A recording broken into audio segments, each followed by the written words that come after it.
It's your boy Chris Black coming to you live from Los Angeles, California. Overcast, rainy day here. And I don't know about you, but I'm just burning the candle at both ends, Chief. How do you feel? I feel great. No problems over here, buddy. No, I'm just kidding. Are you said you're burning it? You got just a lot of work stuff or life stuff, fitness stuff? Both, all of the above, Jason. Luckily, Done to Death Projects is having its maybe best year of all time. How Long Gone is thriving, of course. My body feels good except for my right ankle, but luckily I did secure an appointment with Bill over at the Undefeated Complex for Saturday morning at 8 a.m., so I'll be back in the game soon. Okay, so you said work, career, and physical body are all pretty much doing well, but you left something out, Chris. Is this my emotional state? That is part of it. You gotta also work on the mental. You gotta work on loving yourself so other people can love you too, Chris. I don't want to talk about jerking off on today's podcast. If you could just kind of leave that out, that'd be cool. Well, I didn't fuck him. We just jacked off together.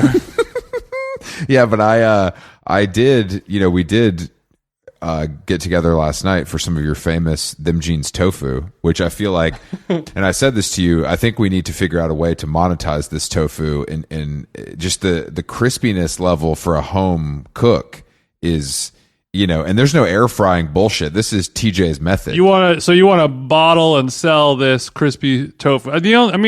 Sure. Is it so good you could sell it at a restaurant? The answer is yes, of course. Look, but what's the profit margin? No, now that we're successful podcasters, much like is the tofu business beneath us in terms of profit margins? Unfortunately, Jason, I've been alerted today that Carrie Bradshaw is now podcasting, so our days are numbered at the top of the charts. So I think that it's probably time for us to branch out into the tofu business to kind of make up for that loss we're about to receive. Podcasting, it's a young person's game. Carrie Bradshaw, how old is she? What, 50 now? She's got to be 50. They look, I'm not going to watch the show because I think it's going to be awful, but they look fucking insane. Yeah, how can you not watch it just to see? Just as a car accident on the freeway kind of watching. I don't do stuff like that. Like, I'm not like you. No, you watch the fucking like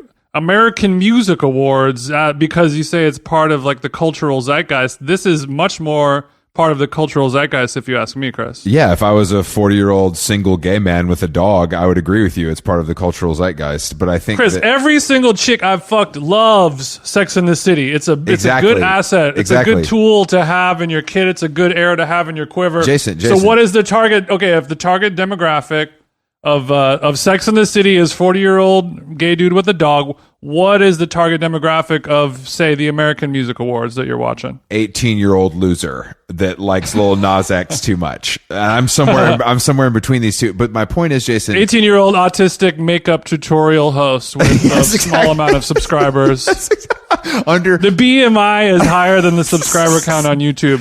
No, but the mistake you're making is that this isn't Sex and the City.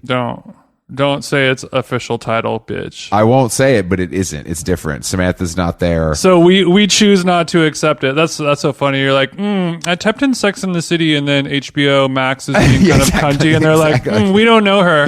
Exactly. We don't know her. Is there another similar show with a different name you might be looking for? I just don't know why Hollywood is so insistent. And this is something we talk about with our guests today. I don't know why Hollywood is so insistent on ruining things that are good. Like, they've done it with literally everything. Like The Sopranos, you made a prequel movie? Like, why does that exist? That doesn't need to exist. Like, this isn't Carrie Bradshaw, Sarah Jessica Parker does not need money. No one that did that show needs money.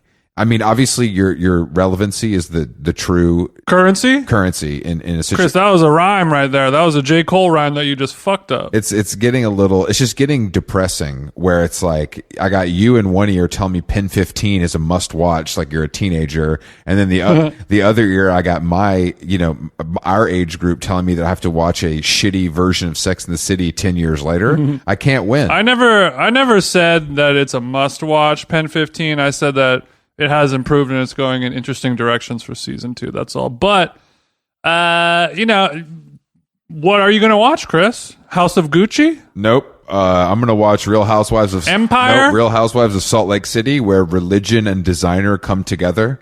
A perfect combination of my interests. That sounds so rough. It's not rough. When someone who's married to their step grandfather and is stealing money from her church to buy her friends designer gifts as hush presents, that's good television. I agree with that. If it was like a fictitious scripted dramatization show, if it was actually real. The problem is these shows are neither. It's a tweener. I actually think that in this case, this particular scenario that I'm describing to you is unfortunately real, and that's what makes it incredibly dark and depressing. But I will agree with you that a lot of the stuff does feel scripted or maybe pre-planned. Okay, so how many years did this woman get in prison for stealing money from a church and buying shit? That's the thing. She's denying all charges, and it's still just kind of like in the rumor mill, and people are talking. So what kind of proof do you have, Chris? I'm not able to talk about that right now. I've actually retained an attorney just to kind of protect my interests in this whole thing. That's how much you love Real Housewives of Salt Lake. Yeah, exactly. You seeked out legal representation just to cover my basis. Just to cover my bases, I kind of like to have legal representation on tap. But no, I mean, all entertainment is terrible. It's raining in LA.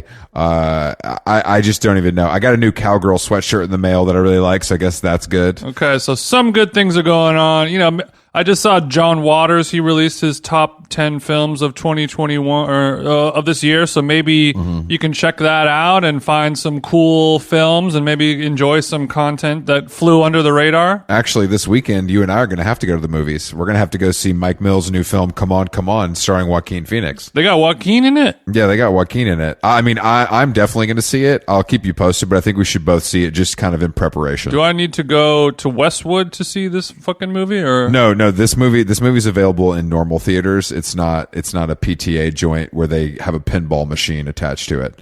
Yeah, it's just kind of like a classic. You go to the movie theater and you see the movie, kind of a thing I like. I'm excited to kind of drive across town to Westwood to go see LP Licorice Pete's. I'm not going to see Licorice Pizza in Westwood unless Bret Easton Ellis is riding shotgun in the Tesla. Let's take Bret. Let's take Bret. Bret's probably already seen it 5 times. All right, let's text Bret. Anyway, I'll tell Bret he can sit on my lap on the way there. Maybe he'll be down to. There we go. We do have a guest today, friend of the show, Patrik Sandberg, who was a guest on our Twitch program back in the day, but we've never had him on the podcast properly. We thought it was time to tap in. He's a writer and creative director, all kinds of shit: fashion, music, campaigns, commercials, branding. He worked at Dazed Confused, CR Fashion Book, and of course the short-lived CR Men. But Patrik is also extremely full of takes in a way that is aspirational for me. And he's also a podcaster himself. He's a podcaster himself. And he's also close friends with 2 legends in the game, Sky Ferreria, who we will beat him into submission to give us an update on her, and also iconic Azalea Banks, who just played in LA. So we'll get all the information from Patrik today on How Long Gone. This is exciting. Okay, well, yeah, I've been trying to get him on. He's been too scared over the years. He's always deflecting and changing the subject. Yeah, he's real scared. I'm glad we finally cornered him to get him to pod. All right, let's give Patrik a jingle. Give him a wet little zoom. Thank you for joining us. I know it's a rainy day in LA, and nothing lifts your spirits more than talking to 2 straight bros. What the fuck is up, bro? I'm dialing in from the heart of West Hollywood. What exactly is the heart? Is it? I don't know. Tell us. I didn't know Rage is open in the daytime. It's just wherever I am. It travels with me. It's a moving destination. Okay. So do you live in West Hollywood, or are you just there working right now? I do. What's going on? Okay, you do. Yeah, he's cool. He lives in West Hollywood, that's where I'm aspiring to live. I think it's the coolest neighborhood in LA. I'm not being funny. I really do. Well, Chris, I think you could pull it off. You're only just a mile away. Financially, I think we could secure you a spot. You want to make it happen? Is there too much action over there, Patrik? Do you feel like you get to decompress? We have fun. Don't say that. I mean, are you saying that if I moved to West Hollywood, I would have more fun? No, I'm incredibly lonely, actually, which I love. Okay. It's my preferred state. So are you always lonely no matter where you are, or is it just in West Hollywood? I think that moving from New York to LA, and I know that everyone especially who listens, loves the New York LA conversation because it is the only conversation. The true political divide. That's not true. We like to talk about important stuff on this podcast, like, you know, tofu and stuff. But I guess today we can talk about LA, New York. It's a common trope. I feel like all the juice has been squeezed out of that convo by now, hasn't it? Yeah, I think that it's just sort of like it's the eternal struggle because we all want everyone to be in one place. Yeah, but that place will never be a great place if everyone is there all the time. That's not true. That's not true. Have you guys been to Austin? I would say that's kind of what we're looking for. It's the closest we're gonna get. Never been to Austin. You never ever been? The only place I've been in Texas was to Dallas, and it sucked. Oh no. Dallas rules. We like Dallas. Dallas is the only gay place in Texas. Not a fan. Where are you from? Where are you from, Patrick? I was born in San Francisco. That says a lot. Yeah, it made me gay, for example. Yeah. I love David Fincher movies. Like, it all kind of tracks. And then I was raised in a town called Petaluma, California. Oh, I forgot you're a Cali chick, because Petaluma is like a pretty beautiful, idyllic place to grow up, is it not? Oh, it's dark and menacing and haunted. Don't do that. No, don't do that to Petaluma. I don't believe you. Petaluma I have a fascination with it, obviously, because it's my childhood, I guess. But I think that it embodies, like, it's sort of a microcosm of the country in one place, I feel, or at least the West Coast, because it's very like there's an economic divide. Hell yeah! Which side were you on? You better say the good one. It's kind of like I was an outsider, so like I feel like I was on neither side because like my parents technically lived in a town called Pengrove, which is just outside of Petaluma, which has like a population of 800 people and is like not a real town. So this is northern California, just to clarify for our listeners. Okay. The economic divide that I spoke of is really between the east side and the west side, and classic. I guess I was on the north side, so I was sort of agnostic. Yeah. You were neither on the wrong or the right side of the tracks. Oh, I was on both sides. What kind of drugs did you do when you were wearing your, you know, Susie and the Banshees leather jacket in high school? All of them.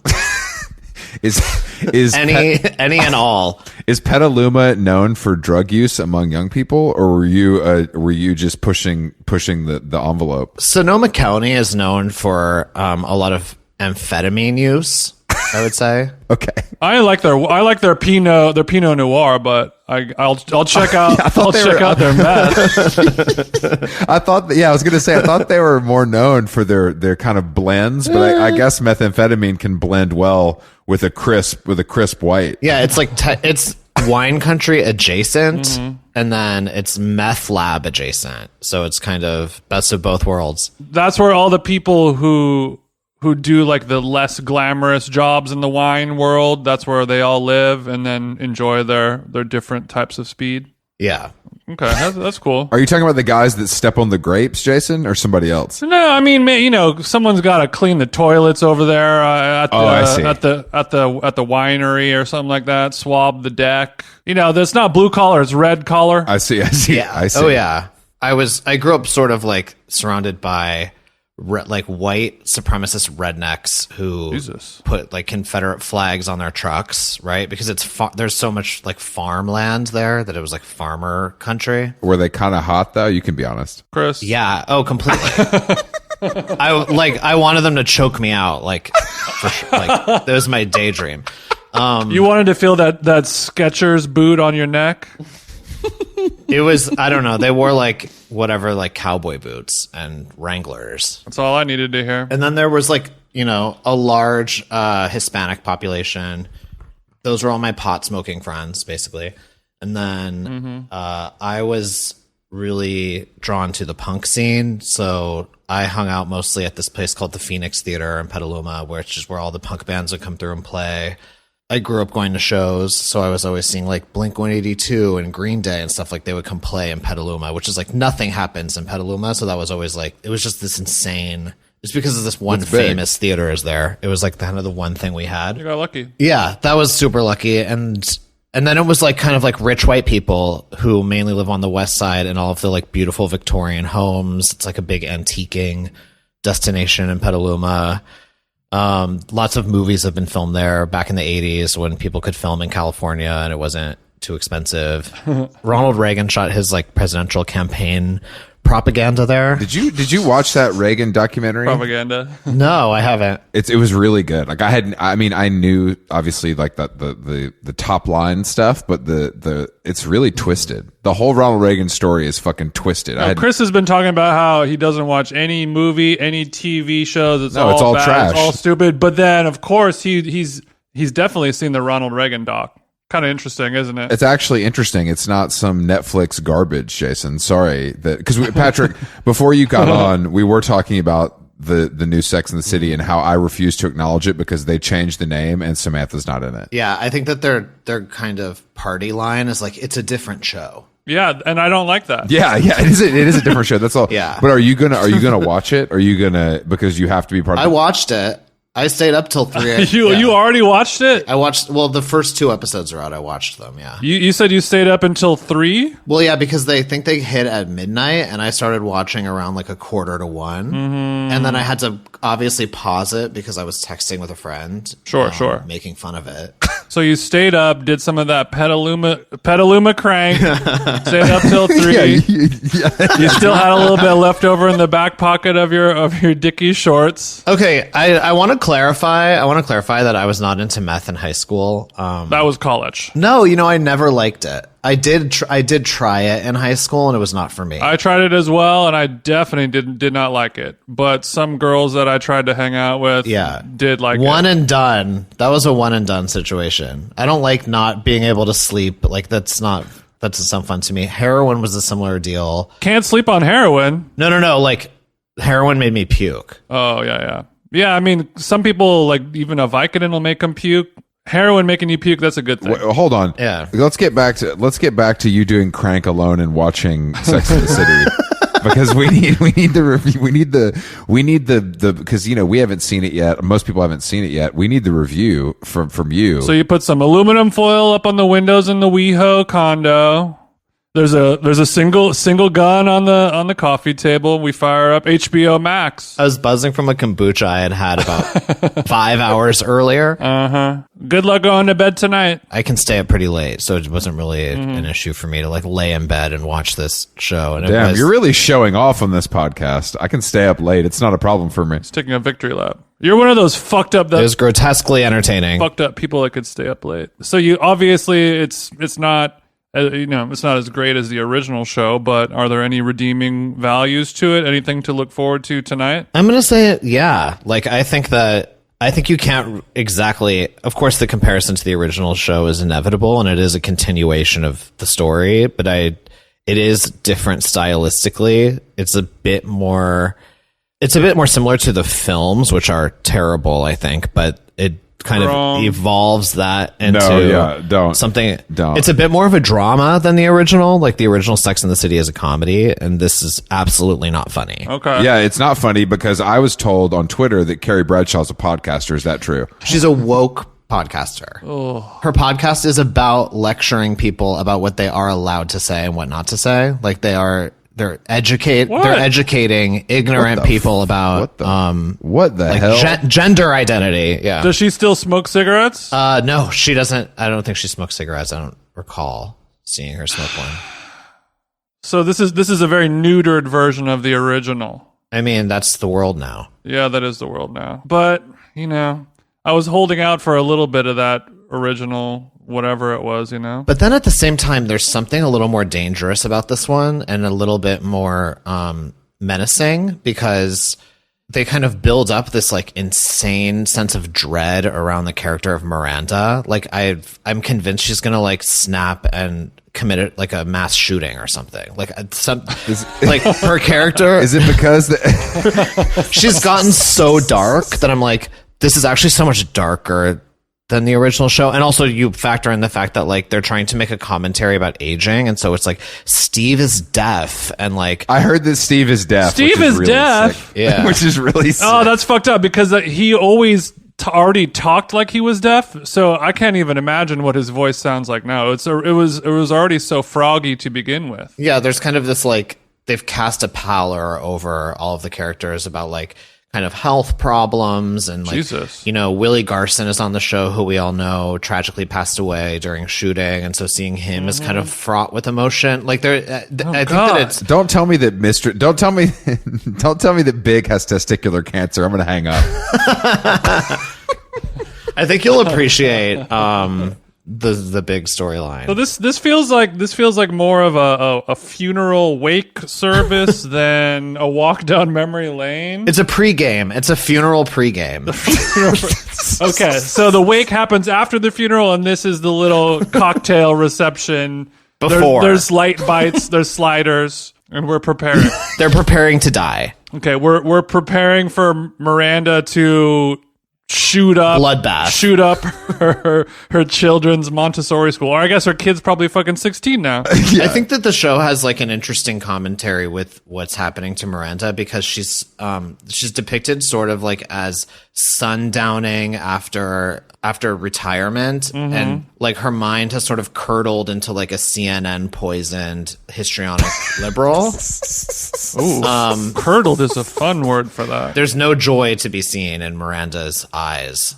Does she still look like a kind of farmer's market lesbian, or have they kind of changed her look? She actually has the same haircut as my Aunt Gail. Yeah, which is not a reference either of you will get, but you'll see. We all can imagine kind of what Gail's hair is up to lately. Yeah. Hopefully, Gail. I haven't met the lady, but she sounds great. It's a nice cut for an older gal. you kind of. I have to say, I was really not going to watch this, but I feel like your twisted review has kind of brought me back to the table. Thank you, HBO Max and Patrik Sandberg. I'm still processing it, but I think that like it did subvert my expectations in a few surprising ways, and I intend to keep watching. I don't like that Carrie, the kind of rebellious badass of the group, has become a woke podcaster. It just feels wrong. Well, I think that she is supposed to be almost a foil to her woke co-hosts, who I won't even dignify with a description. Are they famous people? Are they like people we recognize from, I hope not, from the Sex and the City extended universe, or is it like Don Lemon playing himself? They got Z-Way's auntie. I feel like we're living in like a post-fame time, so like I actually like can no longer tell who's famous and who's not. It was either Dean Kissick or Sean Monahan. I'm sorry to whoever actually said it, but referred to like the time period we're living in as like the great foam of atomization, where like everyone has their own little bubble of things that they're interested in and pay attention to. So it's like everyone's kind of famous to somebody and completely anonymous to most other people. Yeah, I think that's very true. There's hundreds of people who are like, if they were in the same room as you, Patrik, they would be losing their shit, They'd be freaking out. But then you can also just go to Ralph's and go grocery shopping. Not a soul will recognize you. I get recognized, but it's I think it's because of the Twitch stream I did with you guys. I'm sure that's why. That's what. Yeah, what do people recognize you for the most? My voice. Oh, just same as Chris. I think it's the same reason why I wouldn't even call them fans. Like my admirers or the people, or not even admirers, like the people that recognize me. Yes. Yeah. Do you need to get a name for your? You need to get a name for your stan group. Sandy's. It's like there's a begrudging appreciation for me, and they also hate me, I think. Mm-hmm. Just like Chris. Yeah, I can relate. We have a lot in common. We have a lot in common, Patrik. I think it's because I have resting bitch voice. Oh yeah, you definitely do. Like everything I say sounds like I'm making fun of something, or like I always sound like I'm being mean even when I'm being nice. But if you know me personally, you will realize that I'm entirely pure of heart. I've known you for a long time. We're not close, but I've definitely known you for years, and I'm still pretty convinced that you don't like me. But that's just your resting bitch voice, I guess. Yeah, because like I love you. Was that like sexy how I just said that? Like it was a little awkward. I was like, Jason. And now we kiss. I feel the same way about Jason. He's unlikable. I start crying. I needed this red table fucking pod today, Patrik. Thank you. We've been going through a lot this holiday season. I wanted to ask you, I saw that you were mobbing out with dream guest Azalea Banks this week. Oh yeah. Did she perform here in Los Angeles? She did. She did 2 nights at a venue that I've never heard of called the Novo. Jason, please explain. Yeah, Novo. Oh yeah, no, the Novo. I've heard of it's that. It's a downtown. I saw Rick Ross there. It's not really any. It was sold out, correct? Yeah, it was. I mean, I think because the night that she was playing was last night, and that sold out. So she added a second show the night before, which is the one I went to, and so that one wasn't sold out, but I think it's probably sold out like right before. It seemed packed. What happens at an Azalea Banks audience in 2021? I'm very curious.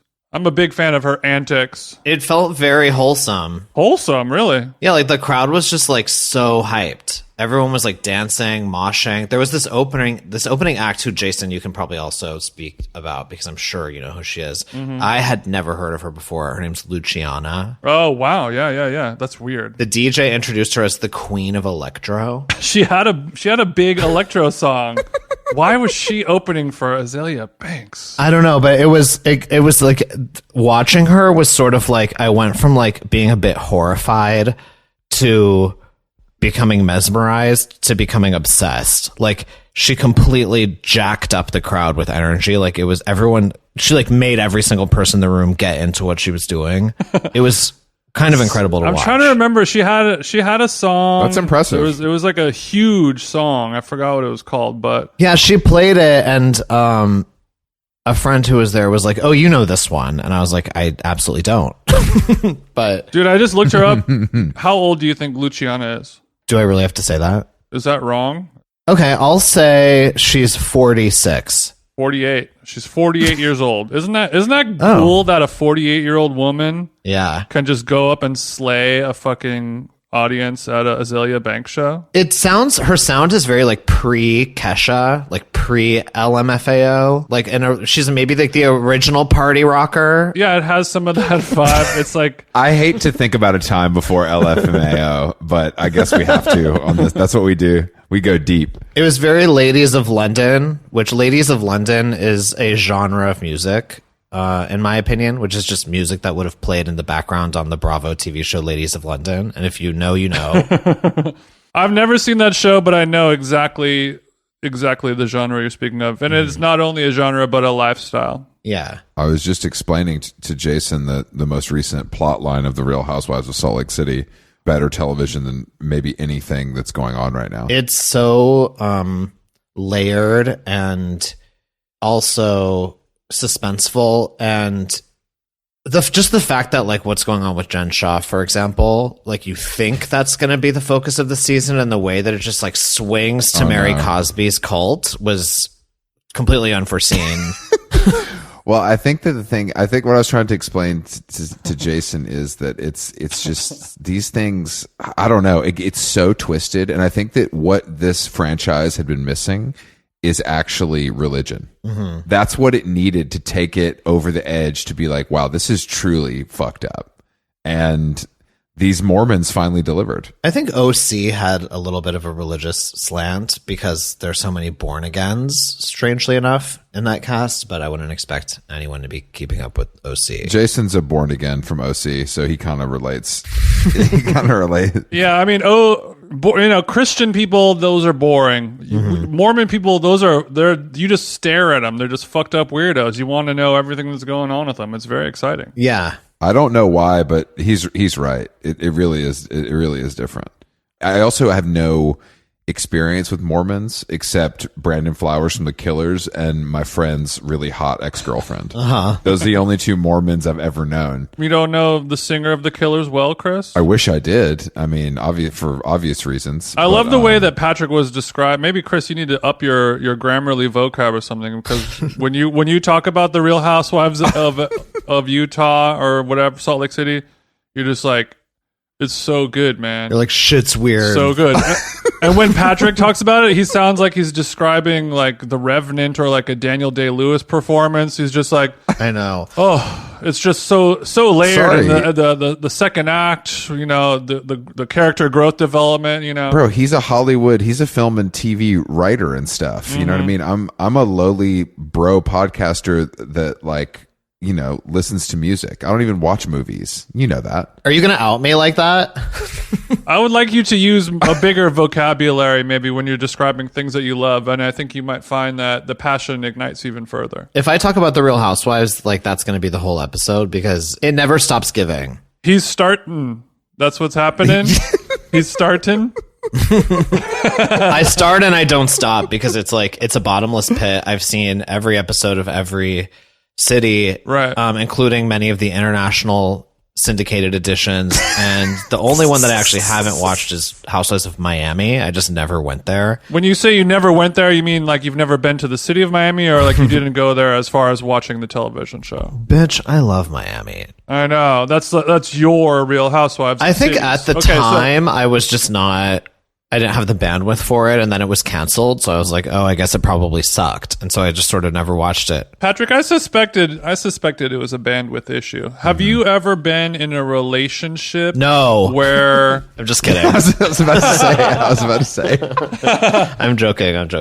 Where your partner was maybe not in line with you on your Real Housewives watching? Is that like a deal breaker, or is that a wedge that could be driven between you if you are this big of a fan and somebody else isn't? I don't think any of my partners have been into Real Housewives, actually, now that I think about it. I think one of them has become interested in it. Since you put him on. They're trying to get back with you, so they started watching it again. He was really into, like, I remember when we were dating, he was like really into watching like old DVDs of like the best of the Oprah show. Like that was like the thing that we watched together.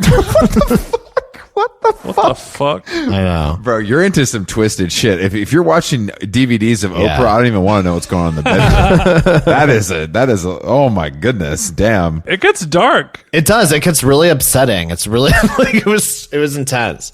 But also like I'm a big fan of Oprah. I mean, who isn't? Well, so that does that mean when you're watching the Real Housewives, do you like to do that alone, or do you then have like a group of friends, like a hashtag community that you watch it with, and you can text each other, or do you do it IRL, perhaps with snacks? Well, no, we text each other because everyone kind of watches it on their own schedules, and I live alone. Can you? I don't want you to name drop too much, but I would love to know who's in this group chat. I have so many group chats. Okay.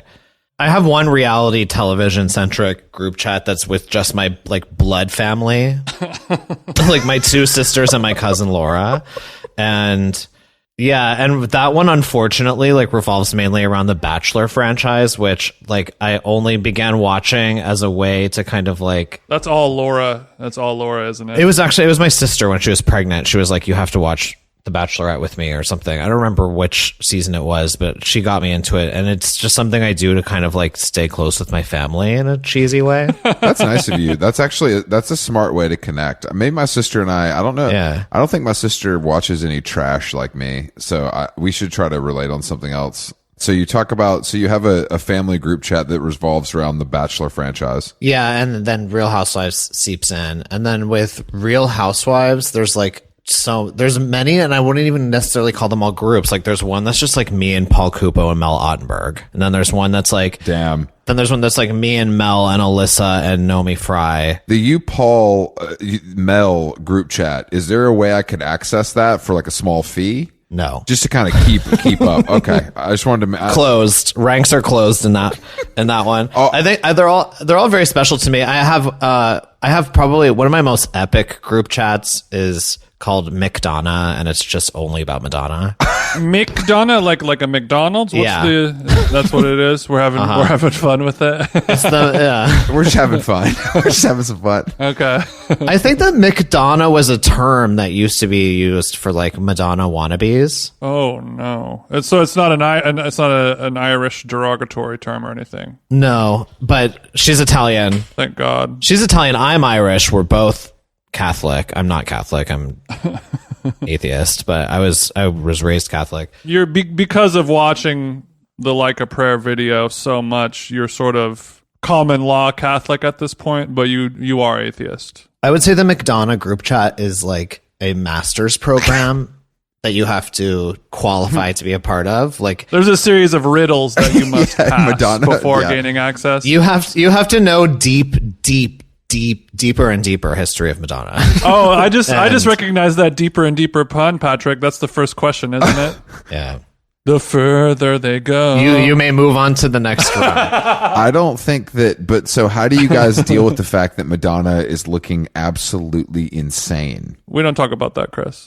Do we just act like that isn't happening, or do we confront that head on with some Me no see. chit chat? We engage with every single thing. Okay. Anytime she appears on any lens, it's under our microscope.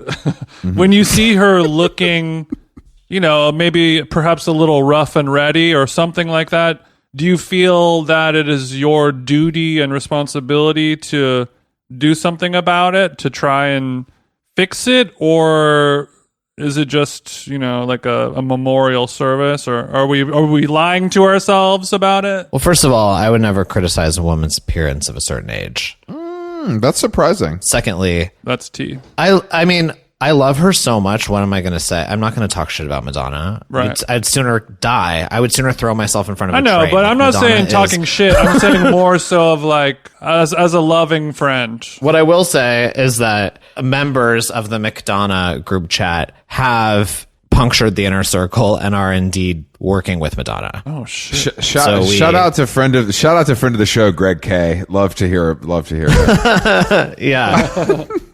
Greg's picking up her dry cleaning, so we have somebody on the inside. Greg is one, but we have an inside track, and it all comes from love. So love and worship. Have you met Madonna ever? I did meet her once, and it was not enough. I want to do over. Was it recently, or was this when you were a child? Oh God, it was probably in like 2014 or 2015. Mm-hmm. Which party were you at? I was on set with Stephen Klein, and we were photographing Madonna and Katy Perry together Bittersweet. with Bittersweet. Ariane Phillips for the cover of V Magazine. Ariane Phillips, the famous costume designer. Yeah. Shouts to Ariane. Shouts to Ari.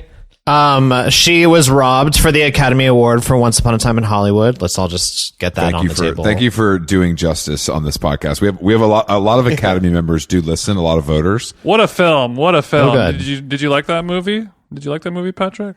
Once Upon a Time. Loved it. Yeah. As did I. I'm actually due for a check-in, a rewatch. But you Long. did watch House of Gucci, correct? Yeah. Loved that too. I will fight people. Okay. I saw it a couple days ago. But do you have to go into it understanding that it's bad? Is it that kind of, you know what I mean? Is it that kind of thing where it's like, it's so bad, it's It good? can't hurt. So bad. Couldn't hurt. Lowered expectations never hurt. I think Pacino did a great job, didn't he? I just sometimes don't understand what people go to the movies expecting. Like, I feel like there's definitely some kind of disconnect in the expectations versus reality. Kind of, there's a cognitive dissonance that happens among the general public with moviegoing. Are we? Maybe we're just chasing the dragon because we know that it does exist. It is possible to go to the movies and have a transcendent, amazing experience. It just hasn't happened in so long, like people remember. Well, everyone always says that, but I don't ever buy that. I think that if you hate movies, then you probably aren't having a transcendent experience at the movies. I'm a hate movies guy. They take too long.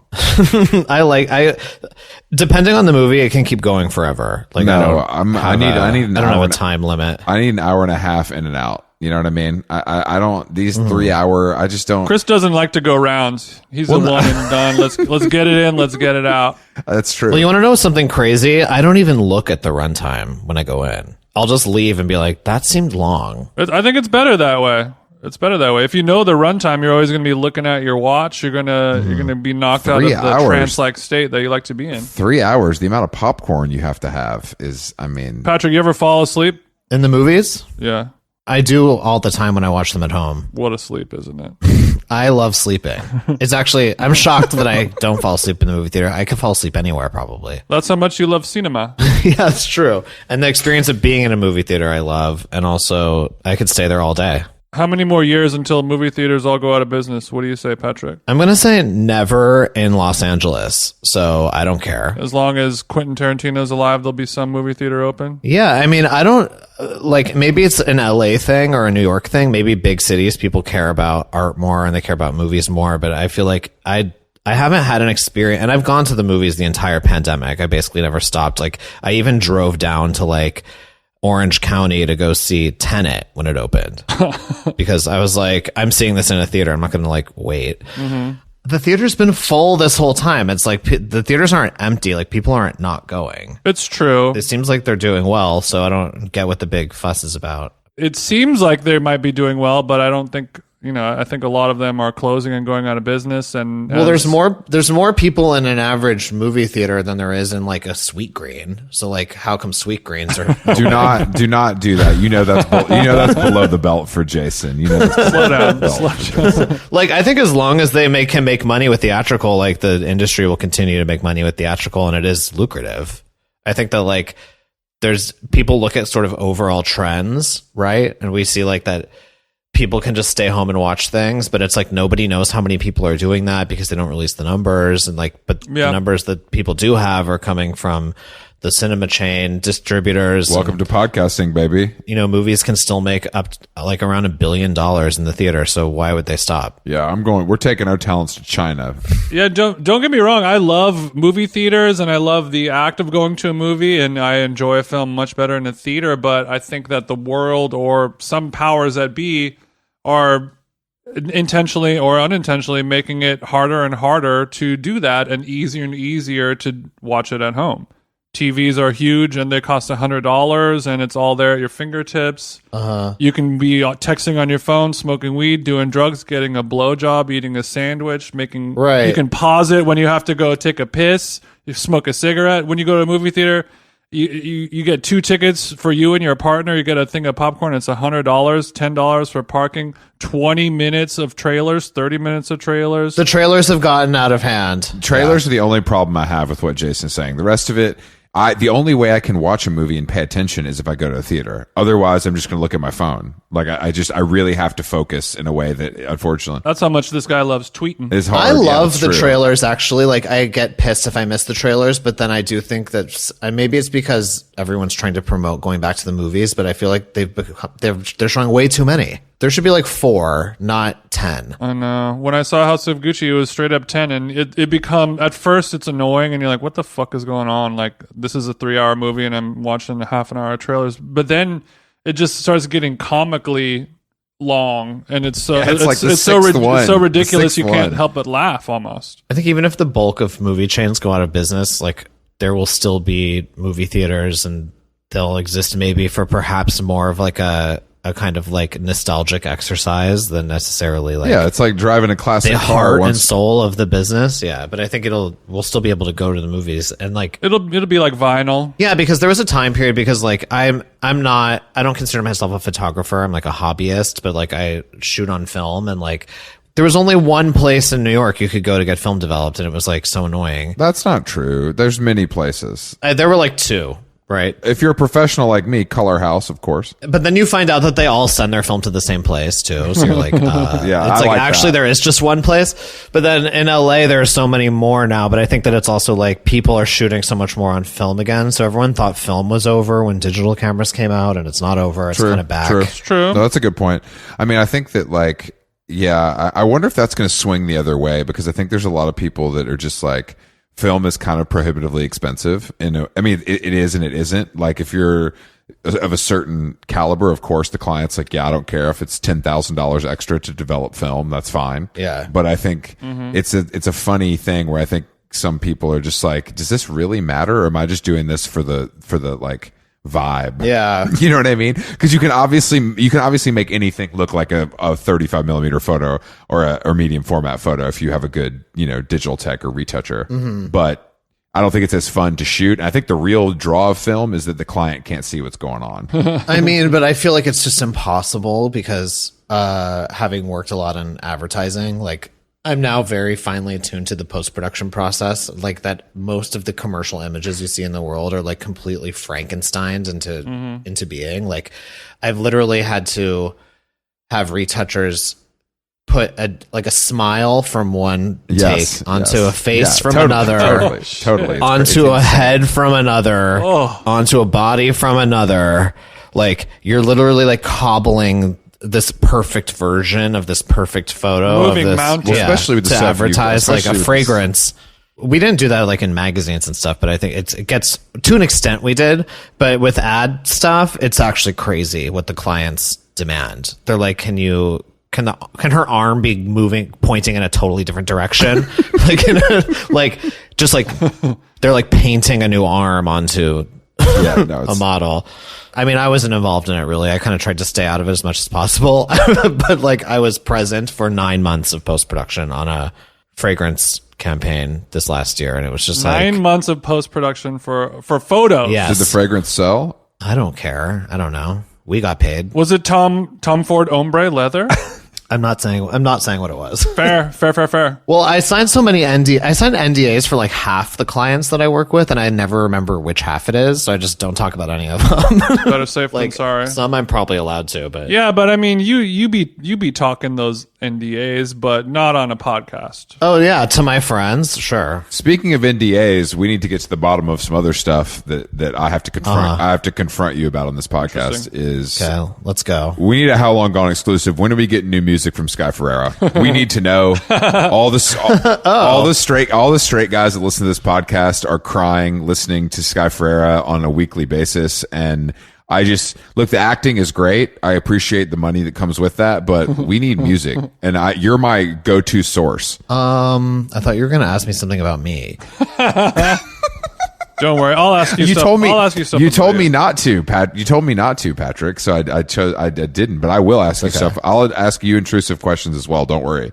With Sky, I don't think she would mind me saying this. I've heard the music. Okay, and does the music in fact slap? I love it. I'm just happy that it exists. Period. I'm not making any promises to people because this is like kind of pursuant to what we were discussing before, but like it's like everyone's fans are their haters as well. Like it's kind of like I'm sure like people will absolutely love it, and then some other people will talk shit about it. I feel like it's like if you're a Sky Ferreria fan, you'll be thrilled. Okay, so Jason and I are good. Yeah. Let me just.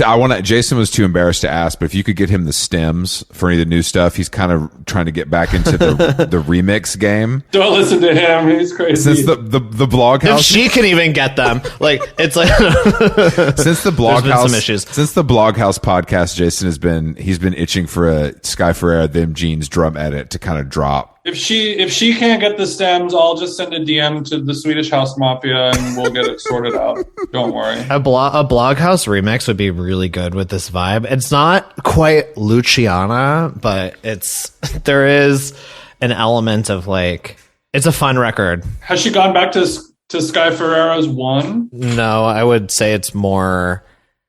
I mean, you remember the last album? Like it's of a universe with Nighttime My Time. It's not that much of a departure in that it's like, but it still feels new. And the only thing that comes to mind when I'm trying to like think of how to describe it is like it has kind of a Tears for Fears vibe. Oh, thank God. Shit. Thank God. Patrick, my God, you've made my, it was raining in LA. I was kind of feeling depressed, but now you tell me that Sky Ferreira's got some Tears for Fears ass music coming. Oh yeah. Big songs. Oh man. Cause that's the problem, Patrick, is music is boring now, and Songs from another big chair, the other big chair. Big chair. The other big Yeah, chair. the other big chair. That's really funny. And she looks really small in it because she's so little. Now you're getting me too excited. Yeah. Okay, we have to move on. Skin and bones. We have to move on. I'm gonna like this too much. Well, that's great news, man. I gotta say, that's very good news. Yeah, I don't know when exactly it's coming. It's like, you know how it goes. It's always like up to the label, kind of. And of course, it's been a moving target, also because of the pandemic, and it'll happen. It'll happen as long as look, I think once something's recorded and actually finished, then it will see the light of day. You know what I mean? That's for sure. Usually people spend too much money to not try to make money off of it. I was listening to your podcast. It was just the trailer because I don't have Patreon. How dare you? I know, but in those 2 short minutes, I really got what I wanted. But you guys were talking briefly about. Oh my God! What? Breaking news. Okay. I just got the alert on my phone. Go on. Jussie Smollett found guilty in hoax. Thank God. Crime. Thank God. Thank God. He jerked off with his assailant. I mean, who among us? The assailant is gorgeous. Well, I'm glad you brought that up because you were speaking on that very exact subject about him clearly lying that he was only doing a sort of a group masturbation thing at the bathhouse when they were clearly. Did we say he was lying? I think that yeah, we did probably. I think I'll put the blame on Paul. Paul said it. I mean, we love Paul, obviously. Shout out to Paul. Yeah. Great. Maybe, one of the greatest podcasters in the world, right up there with Patrik Sandberg. I watched Empire. I bet you did. Paul collaborated with them with Hood by Air. They did an Empire collaboration, as you may recall. I love Lee Daniels. What's not to love? Well, we were okay. So you were talking about how he was saying we never had sex. We only hung out together and did our own independent masturbation. Yeah. And then you guys are saying no, they clearly were having sex. They're clearly doing a word that you brought up. I had never heard it before. It was he got yacked. I thought yacked was cocaine. I think it's still. She got yacked.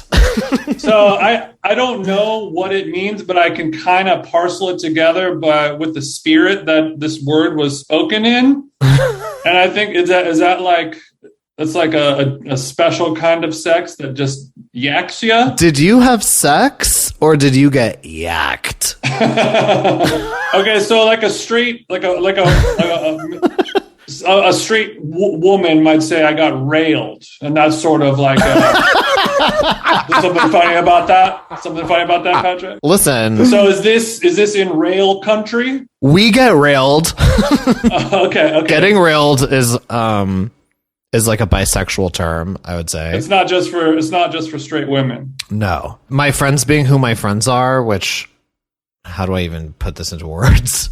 I know a lot of very creative gay men who have created many slang terms that have trickled into the wider world. Oh, okay. Cool. Okay. And so I don't know where yacked originated from. It's just something that has been floating around for many years in my circle of people. So could you describe what it means exactly? Yeah, get to the point. The etymology of it? Yeah. No, not the etymology, your personal definition of it. Yeah, what does it mean? If I want to use it in a sentence, I want to make sure I do it right. What it means to yak and to be yacked upon. To be penetrated. Aggressively. What happened to that big brain of yours, Patrick? Let's get some Grammarly going. Yeah, I don't understand. You look like you're. Should I put out a glossary? Pull up a thesaurus. Not really. Kind of needs a glossary. I feel like, and it's been interesting watching, reading comments and stuff. The way that people who listen to the podcast have now picked up on terms that we use that we didn't even realize were strange. Do you have any examples of those not so strange words? Because we're so used to saying it. Right. No, I mean that happens to us as well. Well, just things that we think are really normal to say, like that I thought everyone says, but maybe they don't. Yeah. Which is just about the term carrying, headlessness, stupidness. I mean, I think that every great podcast has its own vernacular. Yeah, I think that's kind of a part of the podcast, especially on a Patreon community where it really is community building, and people they want to listen to your show to obviously hear you guys being funny and talking about stuff that they're also interested in, but they also want to absorb the way you talk, and they want to learn how to they love how you talk, and they want to steal it from you, steal your words. They want to. I want to give them to them. Yeah, I appreciate the stealing. Like Jason introduced the spelling of bro with an E. BROE. Oh, wow. To make fun of Australians is how it started, but we've adopted that into the How Long Gone extended cinematic universe. And good to know. Now I see people on Twitter responding to us spelling bro with an E. Wow. It's a beautiful thing, really, to know that you created that. Change the world. That's my yacked. It's more of a spelling than a pronunciation, but I think it's still an important distinction to make. You guys are both glad that Jussie's guilty. Listen, I wouldn't go that far. You guys were. It seems like you guys were doing some celebrating. No. Hold on. No. He was just found guilty right now. I'm not celebrating. I'm talking to you guys, but I think that like there's the element, there's the part of us all, you know, where we're like, we want to be vindicated and we want to be right about something, but I also don't want anyone to be punished. And I'm like very much against kind of the corrupt court system, and I don't think you should go to jail or anything like that. Is that because you want Jussie to yak you, or because that you really hate 12? I just don't like prisons. So you wouldn't jerk off with him, but you also hate prisons, is what you're saying? I think that you can do something wrong. You can do something, in fact, perhaps desperate. He basically created a spectacle and staged a media stunt in a way that is so headless, actually, that like the entire country had to talk about it. And I mean, I grew up in the 90s. Like, celebrity scandals are sort of like my sports in a way that comes from like, just it's fun, it's dishy, we like to talk about it, but like I don't want anything bad to befall any of these people. I don't think that he hurt anyone necessarily, except for, you know, his friends who he turned against and tried to, I guess, like wrongly accuse for actually committing this supposed hate crime. I don't think it's cool to accuse people of fake hate crimes. That's not cool. I think we'd all agree that's not cool. Why do you think there's so many people that are happy that he has been caught, or like really want because it was so ridiculous. I think it was just so ridiculous. Yeah. Like over the top. But does ridiculousness equate to jail time? Not if you're Rob Dyrdek. Well, I teed that one up, didn't I? But there's just so many people that are like so excited that this guy who like faked that he got beat up is going to be criminally charged and have some real serious punishments for it. I don't know if it's like beyond race or homosexuality, or like there's something weird. There's like a weird undertone around this whole thing where why do you care so much about this guy, this actor? It's because we were forced to. Why? This was an unavoidable. Patrick, correct me if I'm wrong. This was like a giant unavoidable story. it was big news. It was big news when it happened, and like I think it's like a very human story. It's a tale as old as time. It's the boy who cried wolf. Yeah, I think true. That like, especially we're living in this like this very like punitive society right now where you know, it's the oppression Olympics. Everybody is portraying themselves as victims. And so to see someone portray themselves as a victim in like a very overt, flamboyant type of way and then be found out, I think is satisfying like a certain latent impulse in everybody that like, see, not everyone's telling the truth. Yeah.